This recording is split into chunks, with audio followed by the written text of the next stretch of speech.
¿Por qué no me ayuda a dar la bienvenida a todos los que nos acompañan de los campus aquí en Morelia, Más Vida Madero, en Guadalajara, Toluca, Internet, Televisión? Bienvenidos hoy a Más Vida, la Palabra de Dios, y vamos a entrar al estudio de la Palabra de Dios en esta tercera parte de Libre al Fin. Y quizá al llegar recibiste unas hojas de notas que dice permiso concedido, o quizá está en tu silla. Si no lo recibiste, lo puedes conseguir al final de la reunión o en internet. También te lo recomiendo. Las notas ayudan porque hay algunos versos que no me alcanza el tiempo a mencionar, y los puedes estudiar en casa o puedes repasar lo que aprendimos y digerirlo un poquito más.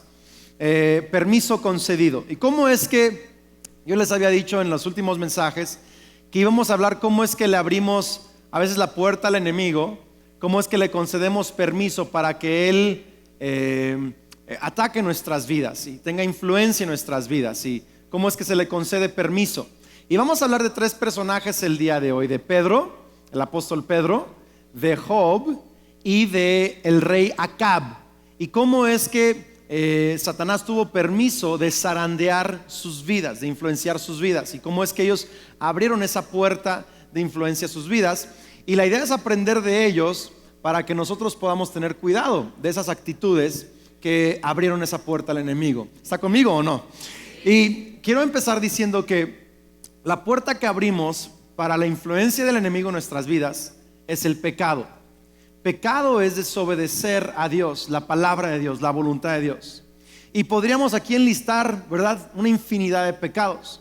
Pero hoy vamos a hablar un poco de quizá la raíz de la mayoría o de todos los pecados, y es el orgullo.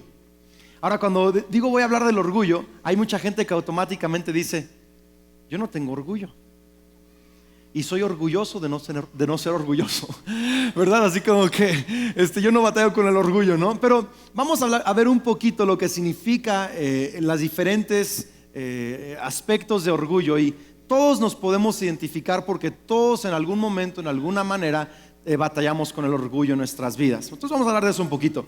Vamos a hablar del apóstol Pedro también.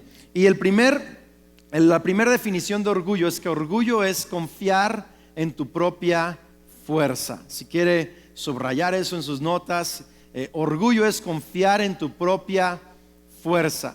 Entonces vamos a estar leyendo unos versos, unos pasajes en este primer punto acerca del apóstol Pedro y de los últimos días que Jesús estuvo con sus discípulos, cuando Él les estaba explicando que iría a la cruz, y está hablándoles de esto y explicándoles lo que va a ocurrir. Y en ese contexto Lucas da este ángulo de lo que ocurrió en esa conversación. Y Lucas 22:31, Jesús le dijo a Pedro, le dijo: Simón, Simón, he aquí que Satanás os ha pedido para zarandearles como a trigo. O sea, zarandea un poquito a tu vecino tantito, no es para asegurar que está conectado y despierto. Zarandearlos como a trigo. Pero yo he rogado por ti que tu fe no falte. Qué interesante que no le dijo: yo he rogado por ti para que no seas zarandeado, sino que he rogado por ti para que, aunque estés siendo zarandeado, tu fe no falte. Y una vez vuelto, una vez que te hayas recuperado, que seas restaurado, confirmes a tus hermanos. Entonces la palabra en griego que habla Satanás te ha pedido para zarandearte, la palabra pedido, tiene un trasfondo un poquito más amplio. A veces el griego, una palabra en griego requiere 4 palabras en español para explicarla. Y esta palabra pedido significa pedir con éxito, pedir algo y haberlo recibido. Casi como demandar algo, exigir algo, porque tienes el derecho de exigirlo. Por eso la NBLH, en el mismo pasaje, Lucas 22:31, dice: Simón, Simón, mira que Satanás los ha reclamado para zarandearlos como a trigo. O sea, él tiene el derecho de pedir, de exigir y de reclamarles para zarandearlos, porque algo en ti le ha dado el permiso de zarandearte. ¿Está viendo eso o no? O sea, entonces es pedir con éxito y exigir y demandar. Yo creo que la razón o la puerta que Pedro abrió, que le otorgó permiso a Satanás de entrar en su vida y zarandearlo, era el orgullo. creo que Pedro era un poco orgulloso. Dile a tu vecino, más o menos como tú. Así anímalo tantito, dile más o menos como tú. Creo que era un poquito orgulloso. Mira, no me creas a mí, vamos a estudiar la Biblia un poquito y qué es lo que dice de algunas cosas de Pedro. En esta misma temporada, los 4 evangelios dan diferentes ángulos, pero en esta misma temporada, en los últimos días que Jesús le está avisando que va a ir a la cruz, fíjate algunas conversaciones que tuvieron con los discípulos. Entonces Jesús les dijo: todos se escandalizarán de mí o se apartarán de mí esta noche, porque escrito está: heriré al pastor. Aquí está Jesús refiriéndose a una escritura de uno de los profetas. Heriré al pastor y las ovejas serán dispersadas, pero después de que haya resucitado, iré delante de ustedes a Galilea. Entonces Pedro le dijo: aunque todos se escandalicen, yo no. Era michoacano. Yo no. Y le dijo Jesús: de cierto te digo que tú hoy, en esta noche, antes que el gallo haya cantado 2 veces, tú me negarás 3 veces. Mas él con mayor insistencia decía: si me fuere necesario morir contigo, ¿verdad? No te negaré. Y los demás le seguían en su rollo, ¿verdad? Entonces, fíjate, yo creo que Jesús le dijo: a ver, Pedro, ¿qué parte de todos no entiendes? O sea, todos se van a escandalizar. Y Pedro decía: no, sí, pero yo no. Y yo creo que Jesús le decía: pero Pedro, hay un profeta, está escrito en el Antiguo Testamento, en la Biblia, que explica que cuando yo vaya a la cruz, todos se van a dispersar. O sea que tú sabes más que la Biblia, Pedro. ¿Está viendo esto o no? Entonces Pedro está confiando en su fuerza. Está diciendo: no, todos van a negar a Jesús, pero yo no. Todos se van a apartar, pero yo puedo, porque yo soy fuerte, porque soy bueno. Mateo 16, verso 21. Fíjese, otra conversación. A partir de entonces Jesús empezó a decir claramente a sus discípulos que era necesario que fuera a Jerusalén y que sufriría muchas cosas terribles a manos de los ancianos, de los principales sacerdotes y de los maestros de la ley religiosa. Lo matarían, pero al tercer día resucitaría. Entonces Pedro lo llevó aparte, esto me encanta este pasaje, y comenzó a reprenderlo. O sea, aquí deberíamos de soltar la carcajada. Pedro reprendiendo al autor de la vida. Empezó a reprenderlo por decir semejantes cosas. Dios nos libre, Señor, eso jamás te sucederá a ti.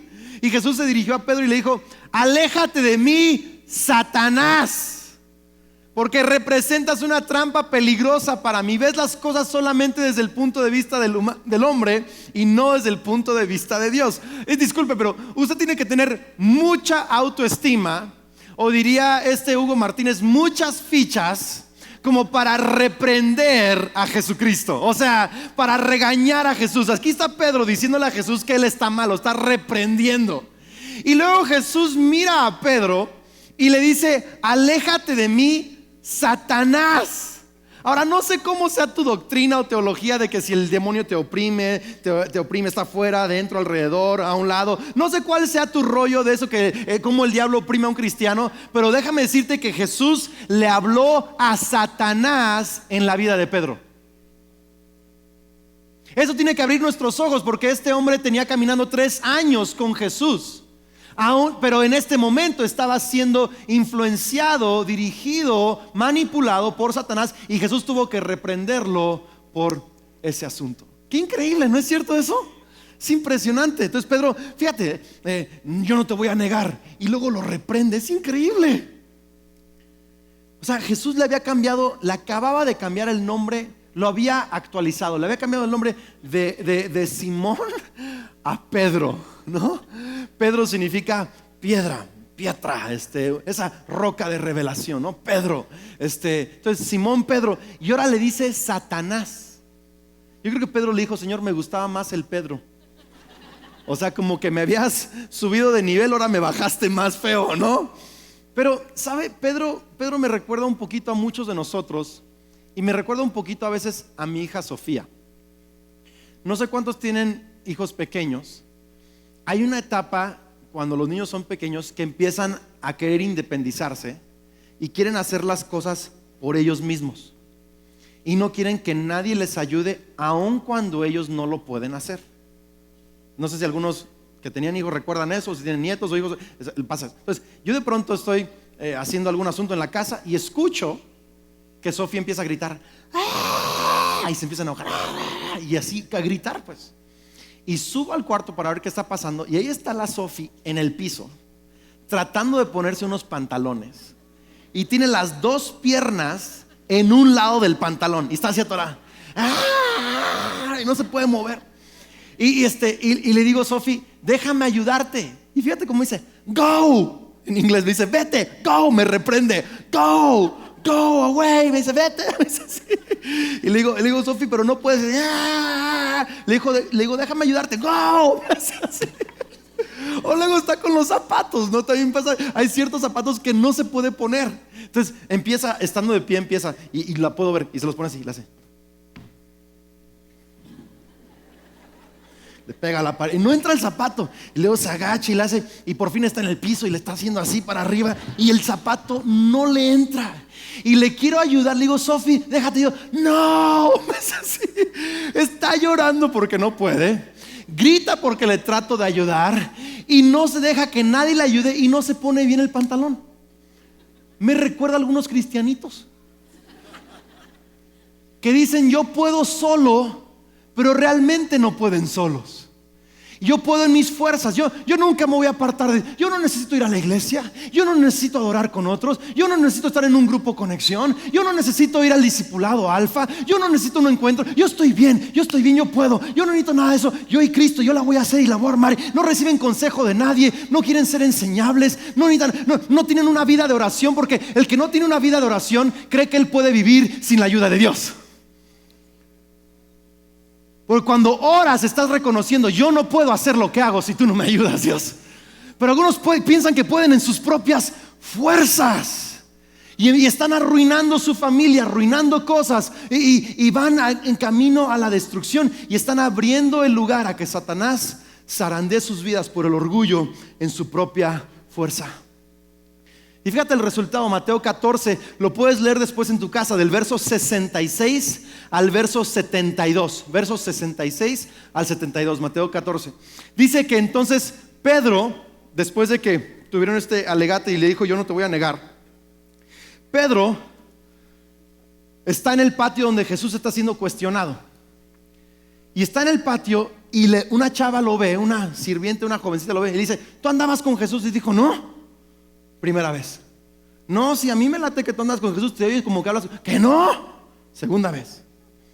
Luego otro le dijeron varios más, sí, tú andabas con Jesús.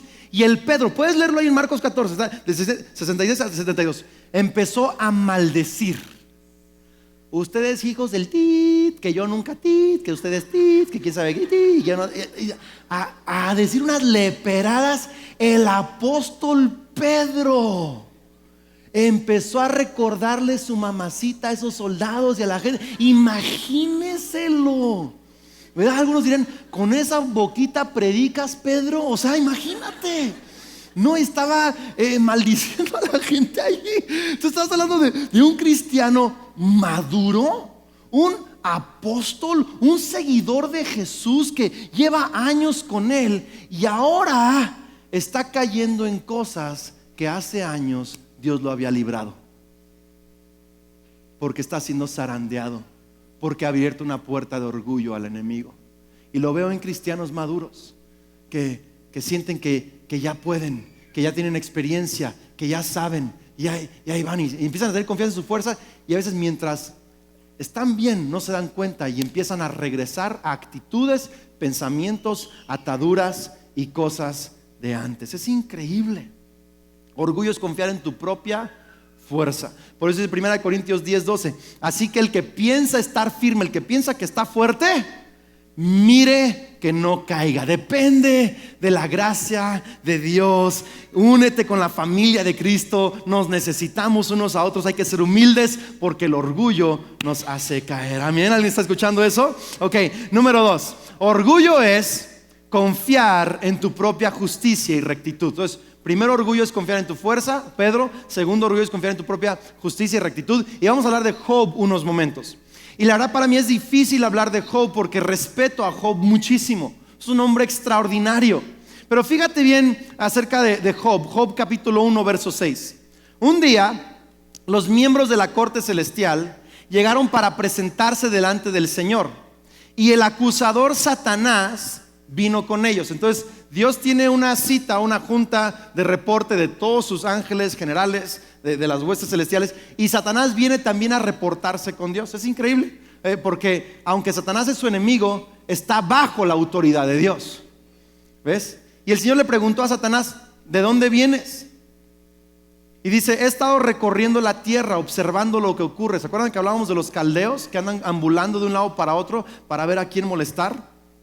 Entonces el Señor preguntó a Satanás: ¿te has fijado en mi siervo Job? Es el mejor hombre en toda la tierra. Imagínese que Dios hable así de usted. Es un hombre intachable, de absoluta integridad. Tiene temor de Dios y se mantiene apartado del mal. Satanás le respondió al Señor: sí, pero Job tiene una buena razón para temer a Dios. Siempre has puesto un muro de protección alrededor de él. Por cierto, esa es una buena oración. Señor, pon un muro de protección alrededor de mi vida y de mi casa. Has hecho prosperar todo lo que hace. Mira lo rico que es. Así, extiende tu mano y quítale lo que tiene, y ten por seguro que te maldecirá en tu propia cara. Fíjese la fe que Satanás le tiene a Job. Aquí está Dios presumiendo a Job, y Satanás dice: no, tú le quitas lo que tiene, te va a maldecir. O sea, increíble, está muy interesante. Muy bien, dice Dios, puedes probarlo. Haz lo que quieras con lo que... O sea, Dios entonces le concedió permiso a Satanás con Pedro. Aquí le está diciendo: puedes probarlo. Le está concediendo ¿qué? Permiso. Eso es fuertísimo. Dice: toca lo que posee, pero no le hagas ningún daño físico. Entonces Satanás salió de la presencia de Dios. Ahora, tú puedes leer los próximos 31 capítulos y va a ocurrir lo siguiente. En un día, Job, siendo el hombre más rico, más próspero del mundo, en un día pierde todos sus negocios, todo su ganado, centenares y millares de ganado, todo su ganado, todas sus casas, pierde todos sus hijos. En un día, de la noche a la mañana, en un día, Job se queda solo en la calle con una esposa que de todo le reniega. O sea, imagínese el nivel de tortura. Me explico, a otro nivel. Y luego le empiezan a salir a Job úlceras en la piel. Y son úlceras lo suficientemente fuertes para torturarlo, pero no lo suficientemente fuertes para matarlo. Es una tortura, es increíble. Entonces, aquí está Job. Y durante 31 capítulos, en la miseria más profunda que te puedas imaginar, le visitan 3 amigos. 4 que uno habló hasta el final, pero los 3 que hablaron los primeros 31 capítulos, y empiezan a juzgar a Job. Usted no quiere amigos como esos cuando le esté yendo mal a usted. O sea, estos son gachos. Y empiezan a hablar así mala onda en contra de Job. Empiezan a culparlo, a juzgarlo, a condenarlo, y es tu culpa. Y los 31 capítulos, Job se está defendiendo. No hice nada, no me lo merezco. Dios hizo mal sus cuentas. O sea, Dios como que no está pensando bien lo que me está ocurriendo. Esto no se vale. Yo he estado bien y yo he hecho las cosas bien y yo no sé qué ocurrió y no se va. O sea, por un lado Job se está defendiendo, por otro lado sus amigos lo están y uno no puede entender por qué Dios permite esto en la vida de Job, si Job dice que es como es. Hasta que lees Job 32, verso 1. Cesaron estos 3 varones de responder a Job, por cuanto Job era justo a sus propios ojos. Se autojustificaba. Entonces Eliú, verso 2, hijo de Baraquel Busita, el cuarto, que era más joven, que no había hablado porque los ancianos estaban hablando, de la familia de Ram, se encendió en ira contra Job. Se encendió en ira por cuanto Job se justificaba a sí mismo más que a Dios. En otras palabras, yo estoy bien, Dios debe de estar equivocado. ¿Me está siguiendo con eso? ¿No le recuerda algunas actitudes que ha tenido usted algunas veces? Algunas personitas, es que yo no he hecho nada mal, yo estoy bien. Bueno, ¿por qué me está pasando esto? Fíjate al grado que Job habló de él mismo. Fíjate, Job 33:8, Eliú le está diciendo: de cierto tú dijiste a oídos míos y oí la voz de tus palabras que decían: yo soy limpio y sin defecto, soy inocente y no hay maldad en mí. Dice Job: serás muy bueno pero no tan bueno. O sea, ahí sí te pasaste la barda. O sea, discúlpame, pero la Biblia dice que no hay un justo ni aún uno, que todos hemos pecado. Pero aquí está diciendo Job: yo estoy limpio, sin defecto, soy inocente y no hay ninguna maldad en mí. Digo, por muy increíble que sea Job, ¿cuántos dirían: Job, bájale? ¿No? Bájale, o sea, algo te has de ver equivocado. Pero Job está de verdad diciendo, incluso hay pasajes muy fuertes que le dice: que Dios me diga por qué me está haciendo. O sea, se le pone al tiro a Dios. Y así ocurre. Y me recuerda a algunos cristianos que le dicen: pues Dios, yo he estado haciendo las cosas bien, me he portado bien, voy bien, yo no me merezco esto, no se vale. El otro sí se lo merece, pero yo no. ¿Por qué a él no le mandas eso? Y empezamos y nos da coraje y decimos: pero si toda la semana me porté bien y hice mi chamba, oré todos los días, y el viernes que tenía que cerrar mis ventas no las cerré, y no se vale, no se vale. Y nos enojamos, estamos enojados porque no entendemos cómo es que Dios permitiría que algo tan difícil le ocurra a una persona tan buena como tú. Ay, pobre de ti. ¿Ves? Increíble. Y a veces le pasa a cristianos maduros. A veces. Porque mira, una manera de autojustificarte le puede pasar a uno que no es creyente y a un creyente que es maduro. Por ejemplo, a un no creyente, ¿no te ha pasado que de pronto le compartes a alguien y le dices: ¿sabes qué? Dios quiere perdonar todos tus pecados. Tú estás pensando: wow, me va a decir qué buena onda. Y te dice: ¿ah? ¿Pecados? ¿Yo? O sea, nunca le he hecho daño a nadie. O sea, yo me la llevo en paz con todo el mundo. O sea, hay malosos, eso sí, que Dios se los truene con un rayo, pero yo, o sea, yo soy buena gente, soy buena persona. Y es difícil que con esa persona tú le compartas que necesita ser perdonado, porque es justo a sus propios ¿qué? Ojos. Y luego le pasa a un creyente maduro. Un creyente maduro, cuando primero llegamos a Cristo, sabemos que estamos tronados. Si llegas a Cristo y dices: Señor, perdóname, mira que he hecho y que me robore, tu gracia y misericordia, perdóname, Señor. Y Él te perdona y te rescata. Y vienes a la adoración y estás cantando: sublime gracia del Señor, que a un pecador salvo. Sí, Señor, gracias, me salvaste. Gracias. Agradecido, alucinado, apasionado por Dios. Pero luego pasa el tiempo, empiezas a ordenar tu vida, ya te portas mejorcito, el Espíritu Santo te ha ido cambiando, vas bien, ya eres persona nice. ¿Sí? Y empiezas a sentirte que porque eres bueno y te portas bien, que entonces te mereces las bendiciones que tienes, te mereces la salvación que tienes, te mereces la gracia que tienes. Y hasta cantamos así de pronto raro: sublime gracia del Señor, que a un pecador salvó. O sea, como que ya no nos pega a nosotros, como que decimos: eso es para otra gente, pero ya no es para mí. ¿Me explico? Entonces, vamos sintiéndonos mejores. Y a mí me pasa que empiezo a razonar muy humanamente y empiezo a decir cosas como: bueno, tengo 15 años de experiencia en el ministerio, tengo casi 10 años de pastorear, he predicado cientos de mensajes, conozco la Biblia, la he leído de pasta a pasta varias veces y oré: Señor, tú me debes de usar, me debes de prosperar, me debes de ayudar.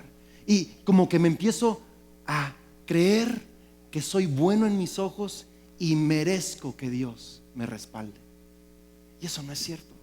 Porque nuestra justicia no viene de lo que hacemos. Job pensó que su justicia venía de lo que hacía. Nuestra justicia no viene de lo que hacemos, viene de lo que Jesús hizo por nosotros en la cruz del Calvario.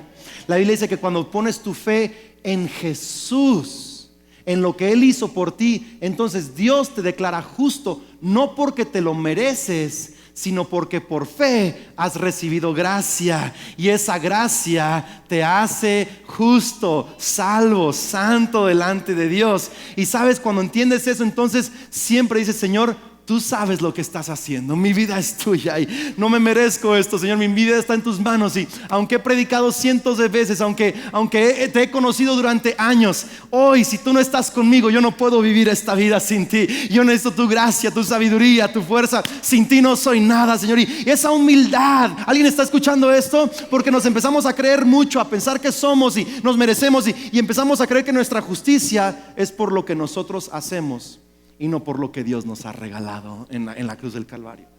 Fíjate qué increíble. Entonces, Dios le responde a Job. Dios le contesta a Job. Y me encanta porque si estás en una lucha de fe, no te rindas, Dios te va a contestar. Y fíjate cómo le contesta Dios a Job.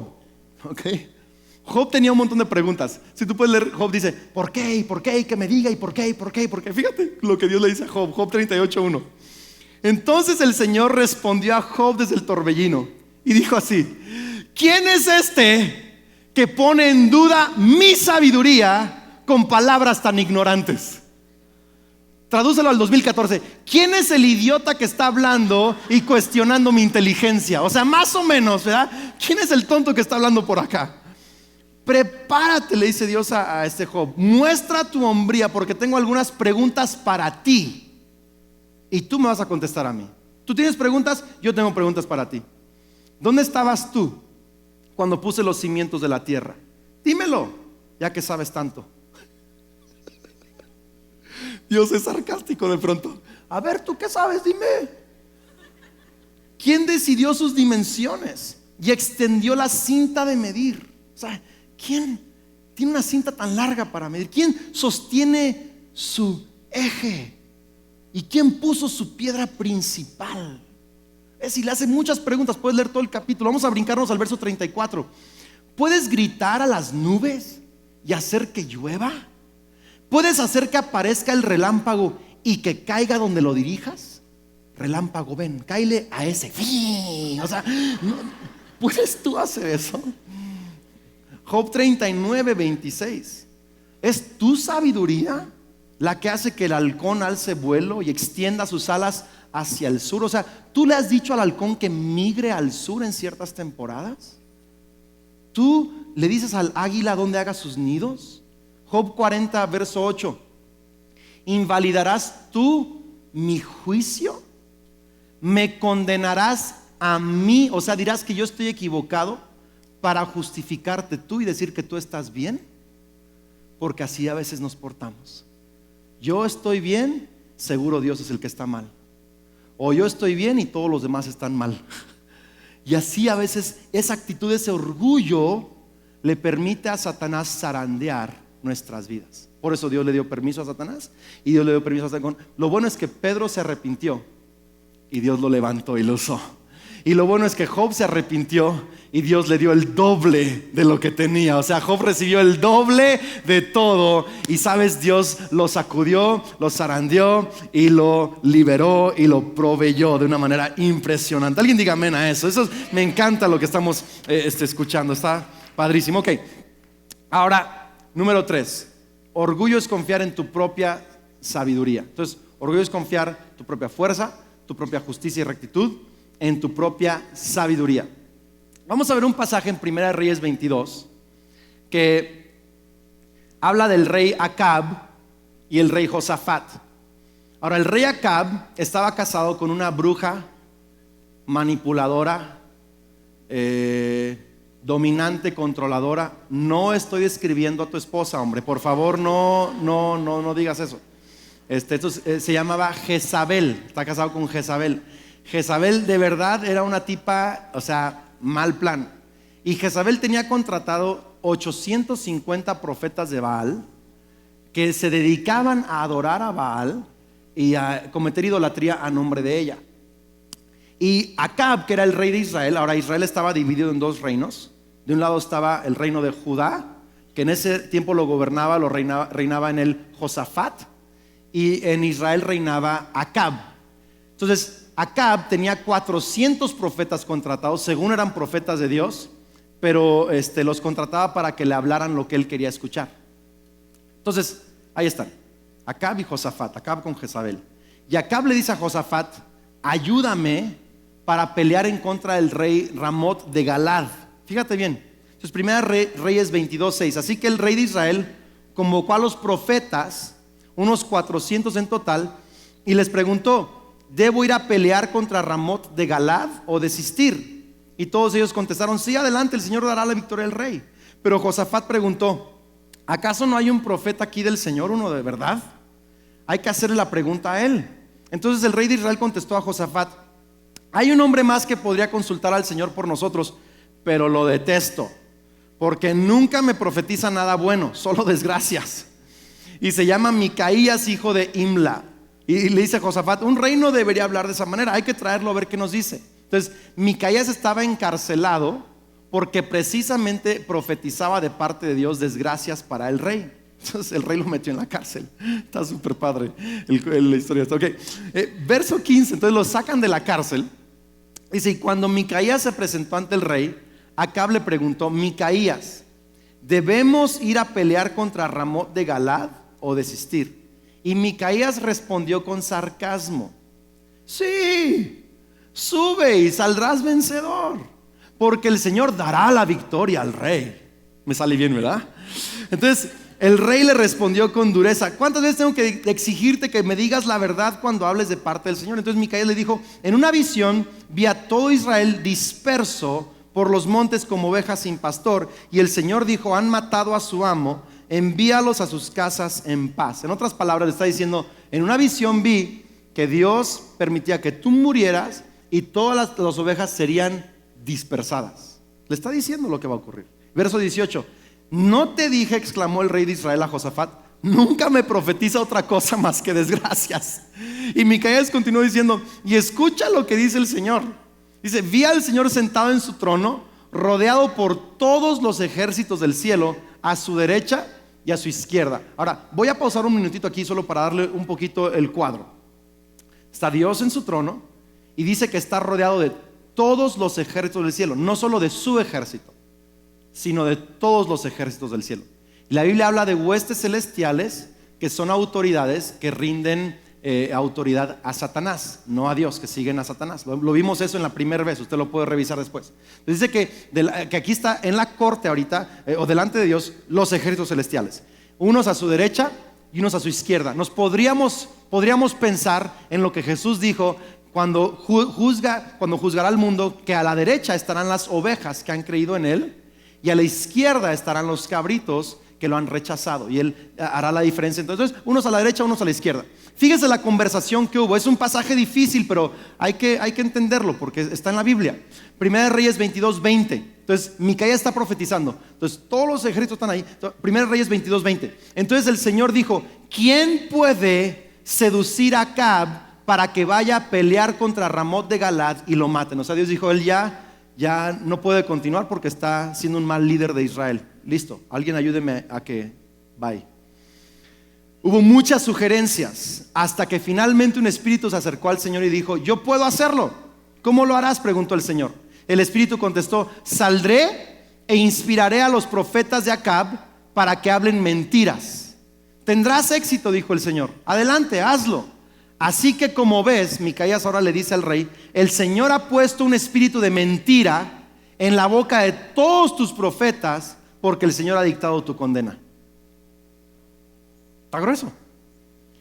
Lo primero que tenemos que ver aquí es que Dios está en absoluto control de todas las cosas, que aún el enemigo tiene que pedir permiso para intervenir y zarandear nuestras vidas. Ahora tú dices: Andrés, ¿por qué? Si Dios tiene que dar permiso, ¿por qué se lo concede? Bueno, ya vimos a qué causa de una puerta abierta, pero ¿por qué? ¿Para qué razón? Quiero decirte que siempre que Dios permite que tu vida sea zarandeada, siempre es para tu bien. Algunos lo creyeron, algunos todavía no. Siempre es para tu bien. Con este Pedro ¿verdad? Lo sacudió, lo humilló y luego lo levantó y fue un gran apóstol. Con Job lo sacudió y le multiplicó su vida. Mira, Julio, ayúdame otra vez. Vamos a darles un ejemplo aquí a la congregación. Aquí está el pastor Julio. Buena onda el pastor Julio. Pero el pastor Julio tiene orgullo. Aunque esto no lo pueda ver y no lo pueda creer, hay orgullo en su corazón. Es el ejemplo, Julio. Pero hay, no es cierto. Entonces, de pronto Dios, por el orgullo que hay, como con Pedro, como con Job, como con Acab, permite que él sea zarandeado, que sea sacudido, que sea zarandeado. Y Dios lo empieza a zarandear. Y Satanás empieza a ir para un lado y para otro y le da vuelta. ¿Por qué? Te voy a decir por qué. Porque aquí está Julio ahorita en este nivel, pero Dios lo quiere llevar a este nivel. Pero en este nivel hay asuntos en su vida que necesitan ser sacudidos. Porque si él va con este orgullo a este nivel, ahí va a destruir a más personas o quizá a él mismo. Es la misericordia de Dios que prepara a Julio en esta temporada para la nueva temporada que Dios tiene para él. Y Dios comienza a sacudirlo y comienza el Dios a través de Satanás lo está zarandeando, el diablo, y viene y está el demonio, ahí está, y Julio está luchando hasta que por fin Julio se rinde y dice: Dios, ya estuvo, ya no puedo, perdóname, algo tú estás queriendo tratar con mi vida, perdona. Y fue tan zarandeado que se le salió el orgullo.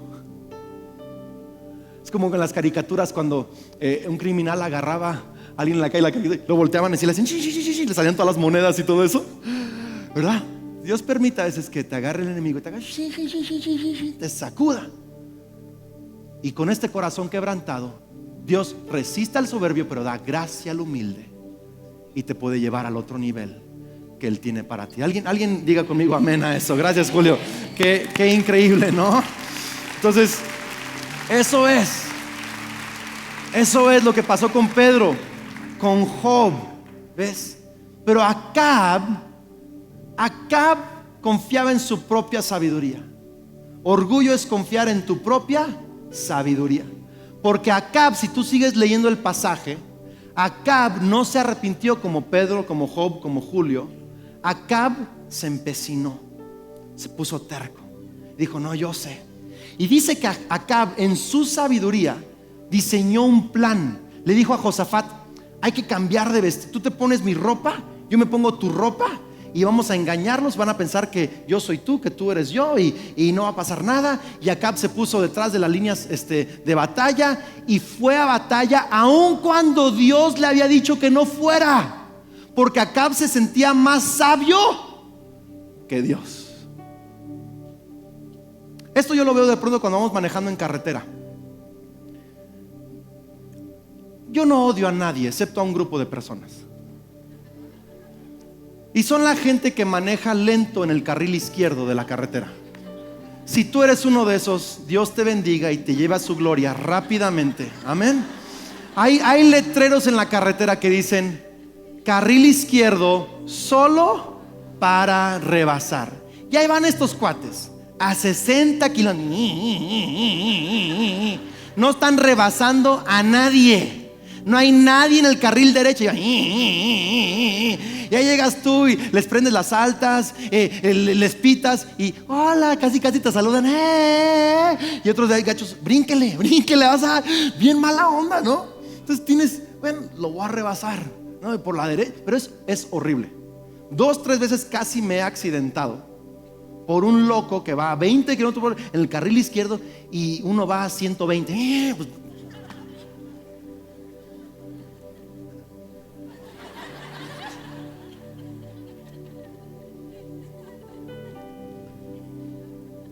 pero también violamos las leyes de tránsito. Ahora, esos se sienten más sabios que las reglas de tránsito, pero provocan accidentes. O también de pronto vamos más rápido de lo que es el límite de velocidad. ¿No es cierto? ¿Alguien siente el testimonio por ahí, cerquita?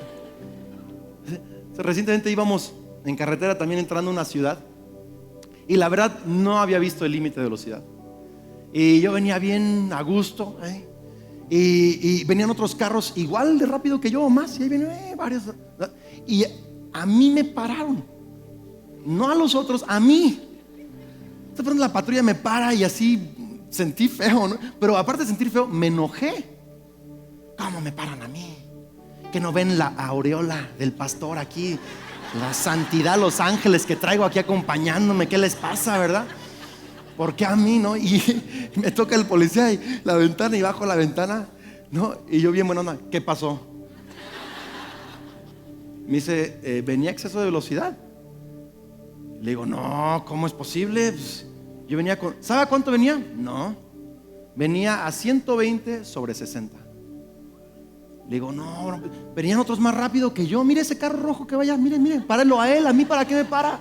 Yo empecé a alegar contra el policía, porque ¿cómo me estaba parando a mí? Estaba enojado, pregúntale a mi esposa. ¿Ves? Enojado, pero yo había violado las leyes. Y eso le dio derecho al policía de infraccionarme.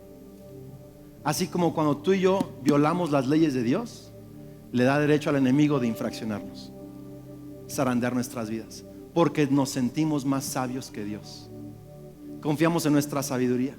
La Biblia nos enseña cómo usar nuestra sexualidad, cómo manejar nuestro matrimonio, cómo manejar nuestro tiempo, cómo manejar nuestras palabras, cómo administrar nuestro dinero. Nos enseña tanto de la vida, pero nosotros lo queremos hacer a nuestra manera, y lo hacemos en nuestra sabiduría, y estamos diciendo, Dios, yo sé más de lo que tú sabes, y eso le abre una puerta al enemigo para zarandear nuestras vidas.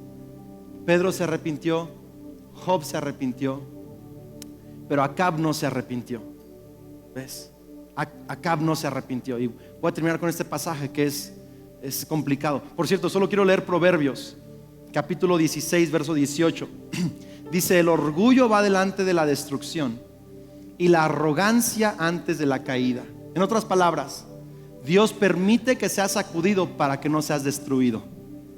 Alguien dígale eso a su vecino, Dios permite que seas sacudido para que no seas destruido. No es que Dios te está queriendo destruir. Él te está siendo misericordioso y permitir que seas zarandeado para que seas restaurado. Pero fíjense, Acab no se arrepintió. Él dijo, yo voy a hacerlo en mi sabiduría. Les dije que se cambió la ropa con Josafat, se quedó detrás de las líneas de ataque y dijo, esta la voy a librar. Aunque Dios dijo que yo iba a morir, esta la voy a librar. Y fíjate lo que pasó en Primera de Reyes 22:34. Es increíble. Sin embargo, un soldado arameo disparó una flecha al azar. A ver a dónde le doy, a ver qué le pego. ¡Fum! Hacia las tropas israelitas, e hirió al rey de Israel entre las uniones de la armadura. Y Acab le dijo, date la vuelta, ayúdame que estoy herido. Y si sigues leyendo, murió el rey Acab. Ahora, no sé cuántos de niños jugaban fútbol, y había el típico así niño nercito que nunca jugaba fútbol, y que un día y lo dejan jugar y ahí está jugando, ni sabe cómo agarrar el balón, y está así jugando, y le cae el balón y de pronto ¡pum! Sale el balón y ¡pum! ¡Gol! Y el otro ¡ah! ¿Verdad? O sea, chiripada. No le vuelve a salir en su vida. Ahí está el soldado arameo con la flecha, mire, ni siquiera apuntando. Está disfrazado el rey Acab, está detrás de la línea de ataque, escondido. Y el arameo, ¿quién quita y pega chicle? Ave María, dame puntería. ¡Sas! Suelta la flecha. ¡Fu! Y no solo le cae a Acab, ojo, porque le hubiera caído en una parte de su armadura, no le pasa nada. Le cae entre las uniones de la armadura, justo en el lugar donde tenía que caer para matarlo. Porque nadie es más sabio que Dios. Y cuando tú te crees más sabio que Dios, la cosa más mínima en tu vida te puede destruir. He visto a grandes caer con pequeñeces, porque los grandes confiaron en su grandeza y no en la sabiduría de Dios. Y necesitamos mantenernos humildes y saber, Dios, la vida es vivirla a tu manera, las cosas son a tu manera. Tú eres Dios, tú eres Rey, tú eres el justo, tú eres el fuerte, tú eres el poderoso, tú eres el sabio. Y aunque yo no entienda lo que está ocurriendo, yo dependo de ti, te sigo a ti. Alguien diga amén a eso. No podemos ser sabios en nuestros ojos, fuertes en nuestros ojos, justos a nuestros ojos. Tenemos que seguir a Dios y dejar que Él sea nuestra fuerza, nuestra justicia, nuestra sabiduría. Amén. ¿Por qué no inclinamos nuestro rostro? Señor, te damos gracias por tu palabra el día de hoy. Gracias porque entendemos cómo es que Satanás recibe permiso para zarandearnos. ¿Por qué es que tú lo permites? Para que no seamos destruidos, sino para restaurarnos. Y Dios, queremos seguir el ejemplo de Pedro y de Job, que se arrepintieron. No queremos ser como Acab, que endureció su corazón, que resistió la sabiduría de Dios, que sintió ser más inteligente que Dios. Señor, no queremos ser como Acab. Si estás aquí y Dios te ha hablado a través de este mensaje y dices, Andrés, yo reconozco que hay una o dos o tres áreas de orgullo en mi vida. Quizá yo no mencioné esa área en este mensaje, pero hoy reconoces que hay un área de orgullo en tu vida que le ha abierto la puerta al enemigo, y quizá estás siendo zarandeado por eso.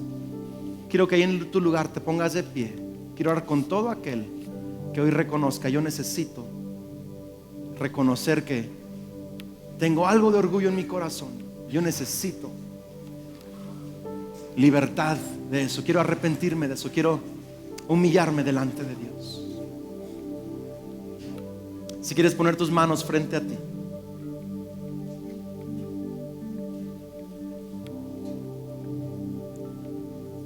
no tienes que gritar, pero sí quiero que hables en voz audible, porque Dios te está escuchando a ti. Es tu oración con Dios.